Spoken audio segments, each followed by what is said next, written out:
Hey everybody, and welcome back to the channel for another Gig Talk episode. Today's episode is number 18. So we've done 18 of these here on the channel. And if you like videos like this or the Gig Talk series, I do have a playlist here on the channel where you can see every episode we've ever done. So check that out if you haven't already. But if you are new here, what I like to do either on my way to a gig or in the parking lot before I load in and perform, what I like to do is usually talk to you guys one-on-one about music related topics or gigging things typically. But today I played at a brand new venue. I just finished up and I was cutting it kind of close in time. So I was like, I don't have time to record before, I'll record after. So here I am after the show. My voice is a little scratchy right now, but I did want to record this. And what I wanted to talk about today, the subject matter on this video, is going to be 5 things that professional musicians never do. Now, whether you are brand new to live gigging, maybe you've just played your first gig or your first couple of gigs, maybe you have your first gig coming up, maybe you've been gigging for a while, or maybe you've never thought of it, but you've stumbled upon this video or stumbled across this video, and maybe hopefully I inspire you to maybe consider it one day. That'd be awesome. So no matter where you are, I want you to kind of take these principles because they're very important, and if I can make it so that you guys are prepared for your first gig and you come off professional right away and don't do these 5 things, you'll be in really good shape. So that's the goal for today. Now, the very first thing that I want to talk about is, I want to be very clear about this one, is one thing that professional musicians or professional local performing musicians, even if they're just local to your city, never do, is play for free always. Here's what I mean. When you first start, and I've said this in other Gig Talk episodes, when you first begin, it's okay to play for free at first. I did. I tell people all the time, my first 15 shows or so were unpaid. The venue's taking a chance on you. You might not have a following, a very good social media presence. No one knows who you are, all that kind of stuff. You got to build up your resume. It's okay at first, say your first 10, 15, maybe 20 shows, but you don't want to play free forever. And professional local performing musicians, I'm going to keep saying that, don't play for free always. And I say that because I played with a gentleman for a while, years ago, before I started doing the solo acoustic thing. And he still plays in a band, I think a 3 or 4 piece band, and he plays at the same rotation of like 2 venues, and one venue, he's told me, pays nothing, and another venue only pays the band $50. And when he tells me these things, he's kind of upset about it. He's like, yeah, these venues, they don't pay this and that. But I'm like, you keep playing there, you keep fueling the fire. They know that they can book you and have you guys perform for basically nothing, and it actually hurts other local musicians. And that might be something else that I'll talk about in another Gig Talk episode. But one thing you don't want to do is stay stagnant. That's what it's all about. If you want to get to the next level as a performer, at first it's okay to kind of bite the bullet and take some shows that are unpaid and walk away with just a couple dollars in tips, but not forever. Eventually you got to learn your worth, and that's just something that professional musicians are really good at doing over time. It takes some experience. It might take months of it, even a year or so of it, but you got to understand your worth and your time and your value. And that's just something that professionals are really good at doing over time. All right, the second thing that professional local musicians never do or never let happen is letting random people on your mic or perform during your show. You've seen videos of it where, you'll have some crazy lady or crazy person go up and like grab the microphone from somebody who's singing on stage. And it's just so awkward and so disrespectful, right?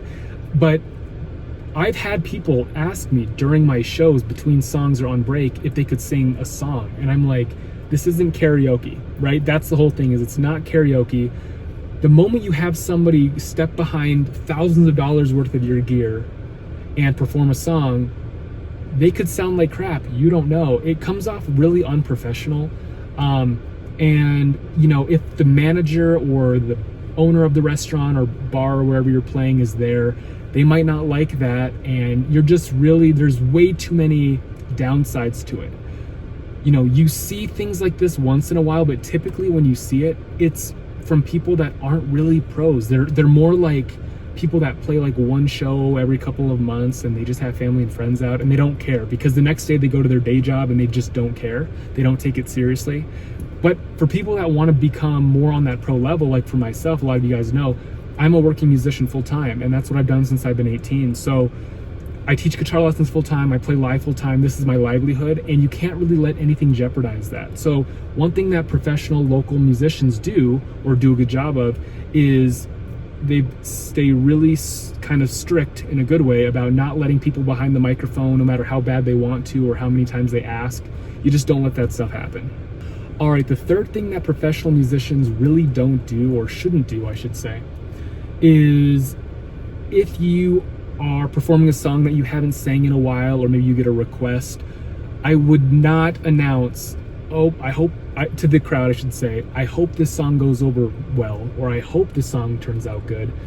You hear those things, and it's kind of a mechanism when you're nervous or you're anxious, or you're kind of put on the spot as a performer to take a request of a song. It's kind of that thing that you kind of say that might seem like you're lightening the mood, but it really comes off as unprofessional. You don't want to say things along the lines of, I haven't practiced this one, hopefully it goes well, or, we'll see how this one goes, I haven't played this one before, or I haven't had this request in a couple of years, let's try it out, hopefully it goes well. Like, you don't want to say those things, and I know it's like a mechanism of like comfort for the musician, but it doesn't come off as professional. It kind of makes you come off as obviously unprofessional, but just unprepared. So that's something that I would do, is if you ever catch yourself wanting to say that or about to say it, really try not to do it. Whatever happens during that song, but making sure that you don't say those things, because it really comes off as unprofessional. All right, the fourth thing that can really come off as unprofessional, and it's something that you just really have to sear into your mind. It's like, if you do this and it's a habit, you got to break this habit, where if you're playing in the middle of a song and say you mess up the lyrics or you mess up the chords and you stop and freeze, or you have this tendency to start over, right? You've got to be able to just keep that chord progression going and find your way back into the song. If you mess up, I always tell people this, and this is some great advice I also received. Majority, if not all of the people at the venue, because it's so loud, people are eating and drinking, if you make a slight mistake or you fumble your words, most people aren't even going to know, and if they do, they don't care. So I wouldn't worry about it. And I think once my mind was made up about that, and I understood that, I didn't really care anymore, and it just makes you feel a little bit more free on stage. But if you're somebody that's looking into performing live and you're playing your songs, at home practicing, and you have a tendency when you make a mistake to stop and restart, you've got to break that habit, and the best time to break that habit is going to be at home when you're practicing. You don't want to do that on stage, definitely. So if you ever watch a professional or a really good band, if they make a mistake, or you see somebody kind of make a mistake, they're not going to restart. They're not going to start from the beginning or anything. They're going to keep pushing through the song, and they can easily find their way in, again, because it's more of a professional thing to do, but it takes time, understanding, and practice. So definitely consider that. All right, the final thing that I wanted to put on today's list of things that professional musicians never do is going to be learning about your equipment at the show. So if you get a brand new piece of gear and you're excited to use it, if you don't know how to use it, or you've never plugged it in at home and messed around with it and practiced with it, please don't start using it at a show. You're just asking for disaster. You don't know this gear yet, you don't know the ins and outs, you haven't practiced with it, you don't know what could come of it. If possible, maybe it's an upgraded piece of gear.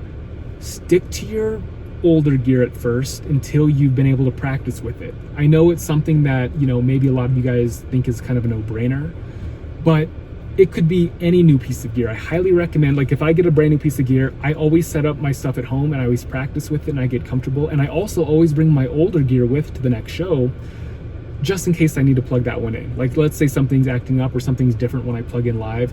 I always have my backup gear.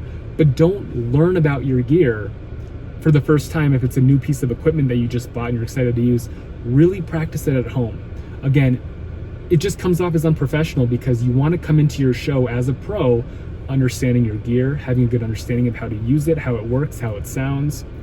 You don't want to come off and just hope that everything is good. Again, anytime you hope in the live music world, I hope this happens, I hope I sound good, I hope I say the right thing, it's not very professional. So I'm just trying to send you guys off with a lot of really good tips and things to consider, things that, again, a few of these things on the list that I I added today are things that hopefully you guys already know, but a few of these might be gems for you guys. They might be things that you didn't consider before. So I really like to be that person to kind of help you guys out, give you guys advice and talk about music with you guys, since that's something that I love to do.